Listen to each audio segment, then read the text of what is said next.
Yan, magandang hapon. Tayo sa trabaho. Test run tayo ng genset. Tabo ako sa genset ngayon. Yung genset namin, tinignan ko kanina. Sira yung charger.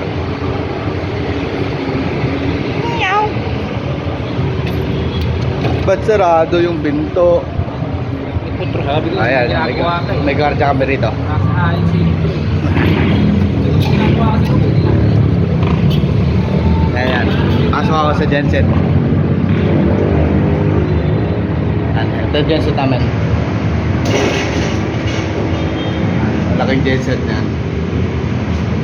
Ngayon, kasi na-test ko na yung yung charger. Okay naman.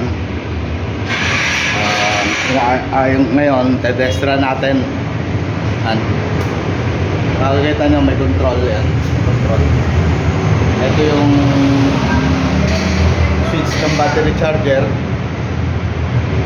Ito yung control, manual control. Then ngayon, test run natin. Pero ngayon, bago natin mag-test run, kasi meron tayong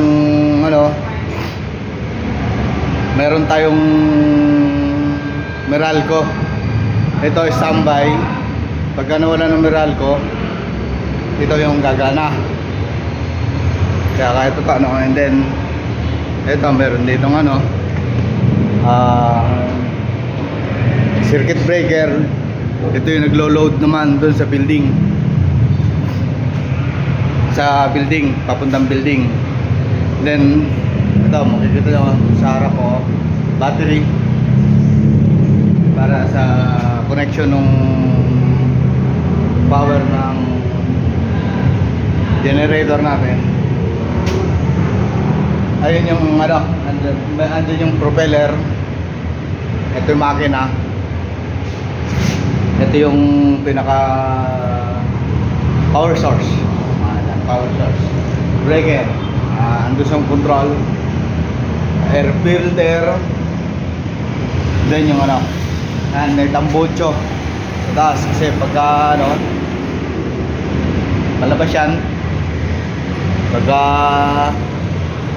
mandar, mausok. Pero kahit pa paano malinis yan sa ngayon. Ngayon, testing natin na wait. Ano lang pala, bababa ko muna to.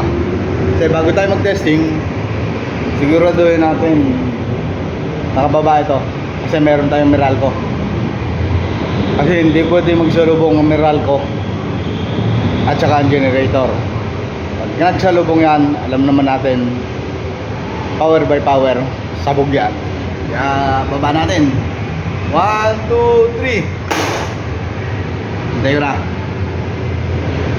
Try. Hintayin natin. Then ayan nyo, yung control, generator. Testing natin. Andiyan ka lang. Up, piya. Hintayin. Dali